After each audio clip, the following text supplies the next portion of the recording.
My name is Nikia Londy, and I'm the CEO and founder of an amazing hair extension and wig company called Intriguing Hair. We aim to be the Drybar for hair extensions. Since I could remember, I've always had a passion and love for hair extensions and wigs in particular. I love that I could change up my look within a moment's notice. Now, as a purchaser of hair extensions and wigs, there were two things. One, I would have to buy the product, and then I would also have to pay to have someone install it for me.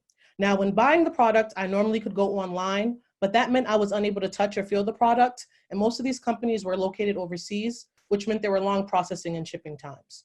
Or I could go to my local beauty supply store. Now, I know that they almost always advertise their hair as 100% human, but I know that they mix it with synthetic fibers and or animal hairs, and they coat it with silicone. And once the silicone wears off, sometimes within a few hours, usually within a few days, the hair would start to swell and matte and look something like this. Now, both of these options provided a low quality product. Now, as an African-American female, when I went to go get my hair done, I would spend my entire Saturdays at the hair salon. Sometimes I would have an appointment at 8 a.m., but I wouldn't leave till 6. I just felt like I was not valued as a consumer. Another important factor to remember is that hair extensions and wigs is considered advanced training. It's normally not taught in cosmetology school, which meant that the individual installing it, sometimes their skill set didn't match my expectations. And then finally, most salons have the open salon concept. And if I had a hair loss issue, I would be in the view of other clients in the public, and I probably wouldn't like that. Now, this is why we exist. We are Intriguing Hair. We are your one-stop solution to purchase high-quality hair extensions, hair pieces, and wigs, and have them custom colored and installed by certified hair extension specialists, resulting in the most realistic and undetectable hair pieces available on the market today. Now, you can go online and purchase our products. You can go to our retail location, and we more recently added a delivery service as well. So this is my team of certified hair extension specialists. I've been importing hair from Asia for about 17 years, first for my own personal use, then for my friends and family, and then for other hairstylists and salon owners, and that gave me the idea to start up Intriguing Hair. These are my two advisors. I'm in an accelerated program called Startup Mentors, and basically what they do is they invest in minority-owned businesses that want to reach the $1 million mark, and that's my main goal. Our target market is African-American women. I knew that 6 out of 10 wore some type of hair extensions, wigs, or hair pieces. And African-American women spend about $7.5 billion annually with the hair industry, and that's 80% more than the general market. Our other target consumer for expansion is women from all ethnic backgrounds who can have their hair loss purchase reimbursed through their health insurance company. It's a much smaller market. It's about $346 million, but they purchase at much higher price points, about $3,000 per year. The common psychographic link between both groups is the ability of the aesthetic aid to help both groups look their best and consequently feel their best to exude confidence. So the overall hair extension market is expected to grow about 13% through 2026, whereas the overall hair care market is only going to grow about 3%. This is how we're making money today. There are people that just come to us to buy hair extensions. They have their hairstylist that they've been going to for years, and that's perfectly fine. They're going to spend about $230 with us. Then there's that person that wants the high quality hair extensions and have it installed by a certified hair extension specialist. They're going to spend $425. And then we have that hair loss consumer that's going to come and purchase a wig and have it installed. They're going to spend about $3,000. This is our traction year to date, how many customers we have, the revenue we made, and the amount of profits. And this is how we compare to our competitors. So you can purchase our hair pieces and wigs online. You can go to our retail location. We sell hair extensions, we sell wigs, and we can also install them. So we check off all boxes when we compare them to our competitors. And if you can, follow us at Intriguing Hair on Facebook and all social media channels. All right, well done. Well done, under 5 minutes. Fantastic pitch. Let's open it up for questions from our judges. I guess I'll start. I happen to know a little bit about this marketplace, and I'm just curious, with your product and the installation of it, how often do you have to go back and have it either reconditioned or taken out and put back in? Like what? It's $325 roughly per session, but how many sessions per year are there? On average, well, it depends on the type of product. So for most people, they come for hair extensions every 2 months. And then depending on their hair type, they might come every 6 weeks. Sorry. And then,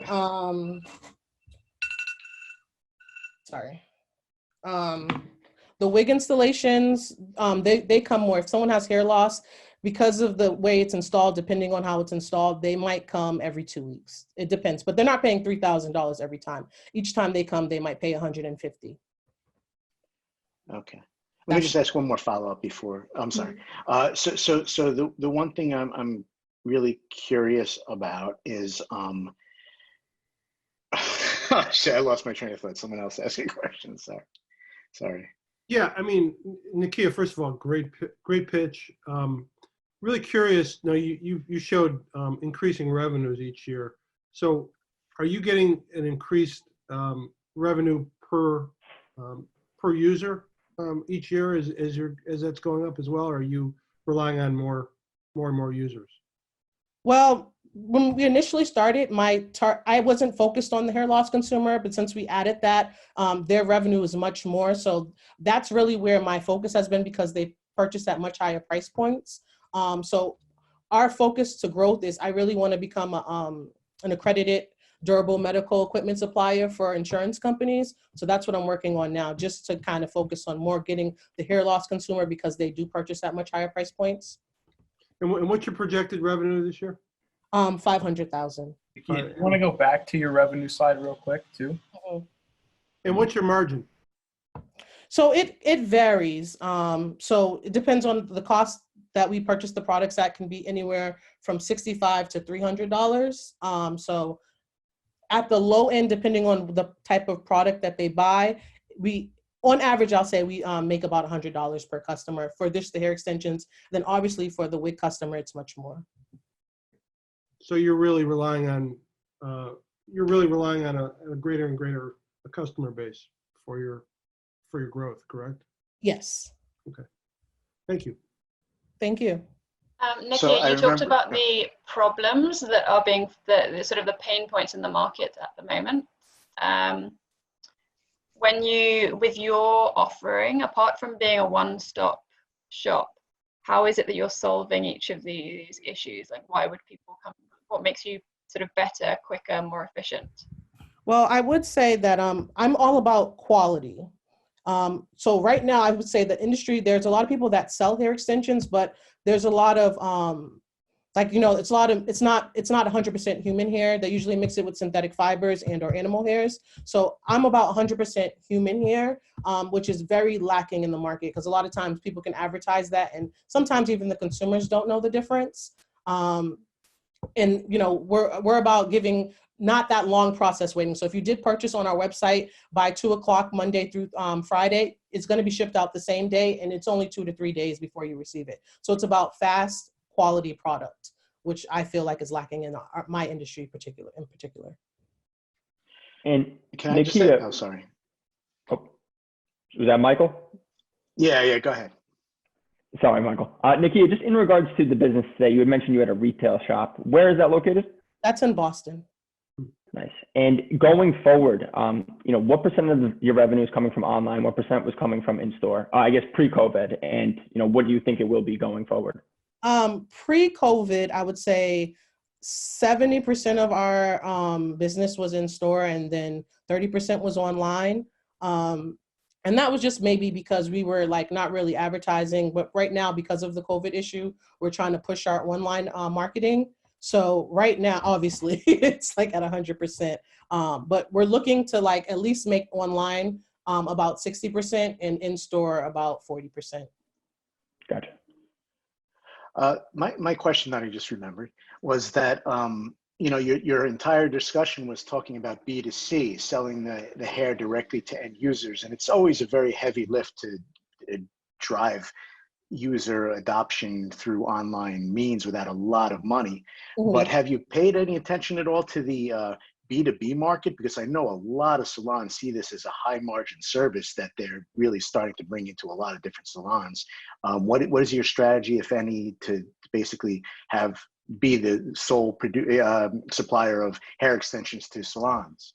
Well, we do sell to hair salons right now. One of the problems, and I'm trying to figure out a way to figure it out, is that what happens is that stylists think that we might take their customers because we also do the services and we have actual qualified extension specialists. So that's the issue that we run into, that, they feel like they send their customers to us, then, we might be taking business away from them. But one of our competitors, Maven Hair, that's basically what they only focus on, really, the hairstylists, where I feel like the biggest bang for our buck is going to be the hair loss consumer. I have a question about basically like comparing this to Drybar. I'm a huge Drybar fan, and like I can't believe how well they've been able to replicate like the type of blowout you can get from one salon to the other. I've been to several of them, all here in New York. So is that something you see for when you think about, I know right now you're focused on online sales, which is great. I think that this time could actually be good for you in that sense, that you'll get really, really good at that. And then you can go back to the store when the store is open. But is that something you're focused on, is like, okay, how can we train people so that when you do open a second location, they're getting like the same experience at both? Yeah, I do hair extensions classes for, I do travel already to like different salons and across the United States to teach how to do hair extensions the correct way. That was my main goal, is basically to become that one-stop solution for where, like similar to Drybar, where they just go for blow dries, or people that can just come for hair extensions, and that's, they feel comfortable. And it's not just for fashion, but the hair loss consumer with the wigs, that's where they want to go. So that was my intent when I first started my company. And I do plan to figure that out at some point. Okay. Thank you so much. That was amazing. Thank Great you, guys. pitch. Thank you for the questions, judges. Nikia, if you don't mind sharing your screen. Oh, you already did. Fantastic. Thank you so much. We'll give the judges a few moments here to put in their scores, and